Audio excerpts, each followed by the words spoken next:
In 2013, the television network Fox were this close to airing a show called Us and Them, with John Ritter's son and Rory from the Gilmore Girls cast in the lead roles.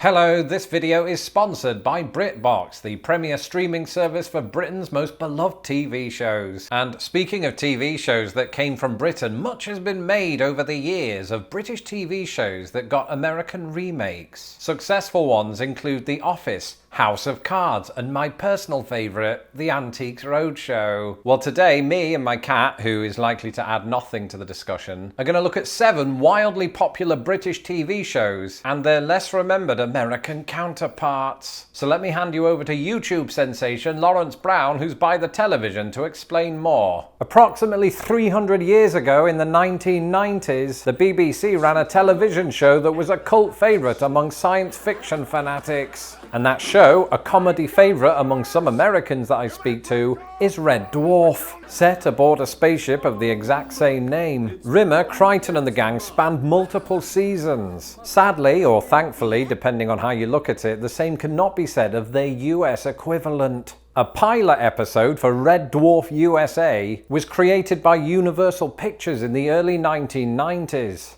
The hope was that a full season would be greenlit by NBC to go live in 1992, and the show was intended to be a direct remake of the British equivalent, keeping the same characters, only for the most part played by different actors. However, after much recasting and re-scripting, the pilot was not picked up for a full season. In fact, the cast is what people mostly took issue with, including the cast, who determined that the bloke hired for Lister was not in fact right for the part. The 1990s saw another British comedy that found an audience in the United States. Aired on Comedy Central and BBC America, Absolutely Fabulous was the brainchild of its star Jennifer Saunders. Considered one of the best comedies of the 1990s, the show centres around Eddie and Patsy, who are characterised by their heavy drinking and desire to cling on to their youth. And even while the show was airing, we got very close to seeing an American version starring none other than Carrie Fisher. The idea was floated around by Roseanne Barr, although ultimately never went ahead. However, Joanna Lumley and Jennifer Saunders would later make an appearance on Roseanne, portraying their ab-fab characters. Years later, in 2008, Fox greenlit a pilot episode for a new American remake that would have starred Kathryn Hahn and Kristen Johnson in the lead roles. But by 2009, Fox decided not to go ahead with the series, and the American remake of Absolutely Fabulous was absolutely not. We're on. Dad's Army was a TV show that I watched when I was younger, as did a lot of people, including my dad and everybody's dad. An army of dads watched Dad's Army, and Dad's Army was a British TV show providing a comedic send-up of the UK's Home Guard from World War II. And it's funny because, as the name Home Guard suggests, these characters weren't trained soldiers, but for the most part senior citizens doing their bit for the war effort. And of course a lot of the jokes centred around this. And in the 60s and 70s it was another way for the British to look back at World War II and see the absolute funny side. Well, just like with World War II, the Americans entered the game a few years later. In 1976, ABC piloted a television show called The Rear Guard, which was based on Dad's Army. And just talking about this allows me to introduce to you another British versus American term difference, because the characters in The Rear Guard, most of whom were archetypes of those in Dad's Army, were members not of the English Home Guard, but the American Civil Defence. However, it never made it beyond the original pilot episode, the tapes for which were wiped. You can see a minute's worth of it right here on YouTube if you type in the words The Rear Guard 1976. As we all know, comedy can sometimes get a little too light and we occasionally need a helping of dark relief.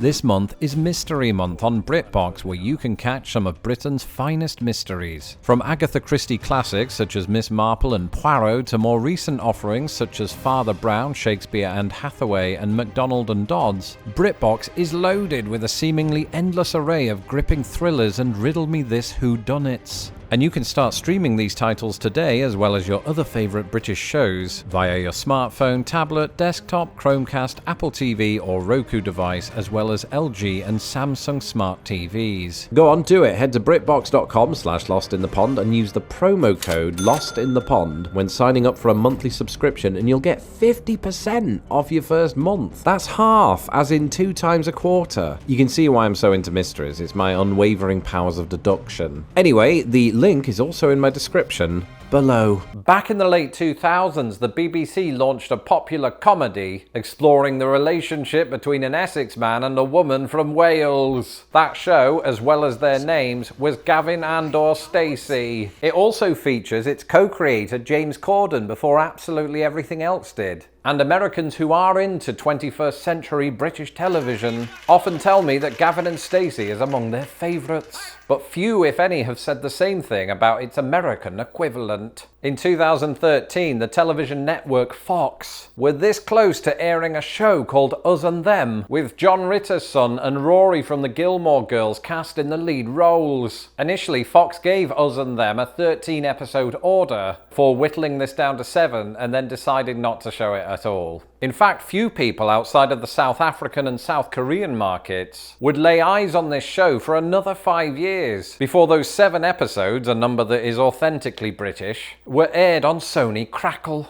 Another British comedy that stars one half of French and Saunders that American Anglophiles seem to be into is The Vicar of Dibley. This 1994 show was written in response to a 1992 ruling by the Church of England that for the first time allowed female vicars. Created by Richard Curtis of Blackadder and Love Actually fame, The Vicar of Dibley starred Dawn French and was a huge hit with British audiences. And even before it found an American audience during the era of streaming television, an American version by the name of The Minister of Divine was announced by Fox in 2007. The show was set to feature former Cheers star Kirstie Alley in the lead role. But the show never made it beyond the pilot stage because Fox clearly hates British television. A wise person once said that it's much easier to sell a show if it has no more than 3 words in the title. Some British shows often like to break this rule, including Some Mothers Do Have 'Em, Lost in the Pond, and this was particularly true in the 1970s, when it was presumably illegal for comedy shows to not have a title that was a full sentence. A fine example being, Are You Being Served? The show, which is another popular hit among American fans of British TV, follows the comedic mishaps and misadventures of the staff of the retail ladies and gentlemen's clothing department at Grace Brothers. By the late 1970s, America had seen a string of successful remakes of British television shows, including Three's Company, All in the Family, and Sanford and Son.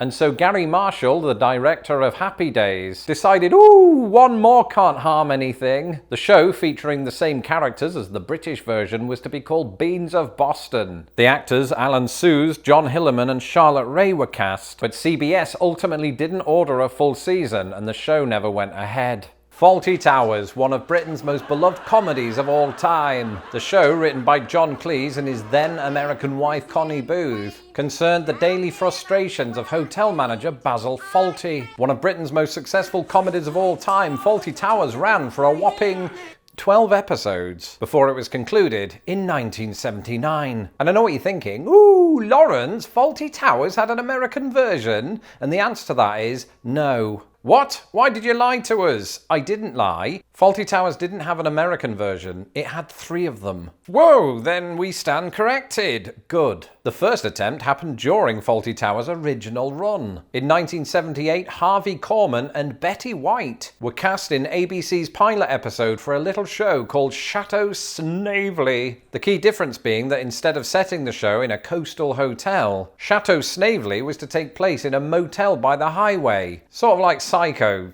for the comedy version. But ABC killed it, not like Norman Bates, and a full season was never ordered. 5 years later, ABC made another attempt, and their thinking must have been along the lines of, well, if one of the Golden Girls wasn't a big enough draw, we'll just get another one. I've just realised that show didn't come out till 1985. Anyway, a television show by the name of Amanda's, starring B. Arthur, did get a full season order, was set in a seaside hotel, and was ultimately cancelled after 13 episodes. Amazingly, that is more than Fawlty Towers Towers got, and therein lies one of the major differences between Britain and America. And the third and so far final attempt came in 1999 with CBS's Pain. This time set in a hotel off the coast of California, the TV show was set to feature cameo appearances from John Cleese himself. But things never got that far because it was cancelled after 8 episodes. And it's hardly surprising, the show was received with widespread negative reviews, with many saying that it was just too Hollywood and completely lost the British charm of the original. Could an American Fawlty Towers ever work? Let me know in the comments below where you think a US version should be set, and who the cast members should be. And yes, I have an agent. And those were 7 British TV shows whose American remakes didn't really work out. Let me know in the comments below your favourite American remake of a British TV series. I'm Lawrence Brown. You can follow me on Twitter at LostInThePondUS, and don't forget to subscribe to my channel so that I don't have to. Until the next video, goodbye.